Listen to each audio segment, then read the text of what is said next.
ইনকিলাব মঞ্চের মুখপাত্র ও জুলাই যোদ্ধা শহীদ ওসমান হাদি হত্যাকাণ্ডের পুঙ্খানুপুঙ্খ বিস্তারিত তদন্তের আহ্বান জানিয়েছে ভারত।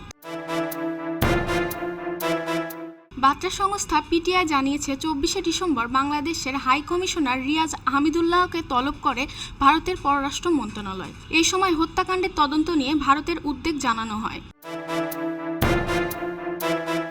পিটিআই সংশ্লিষ্ট সূত্রের বরাতে জানিয়েছে, শহীদ ওসমান হাদি হত্যার ঘটনায় ভারতের সংশ্লিষ্টতা রয়েছে এমন অভিযোগ ওঠার বিষয়টি নিয়ে বিস্তারিত ও নিরপেক্ষ তদন্ত করতে বাংলাদেশ সরকারকে আহ্বান জানিয়েছে নয়াদিল্লি।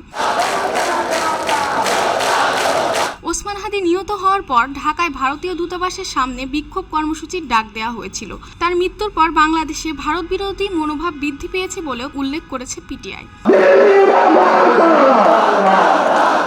এর আগে মঙ্গলবার 23শে ডিসেম্বর ঢাকায় নিযুক্ত ভারতীয় হাই কমিশনার প্রণয় ভার্মাকে তলব করে পররাষ্ট্র মন্ত্রণালয়। এই সময় পররাষ্ট্র সচিব নয়াদিল্লি ও শিলিগুড়িতে বাংলাদেশের কূটনৈতিক স্থাপনায় হামলা ও ভাঙচুরের ঘটনায় গভীর উদ্বেগ প্রকাশ করেন।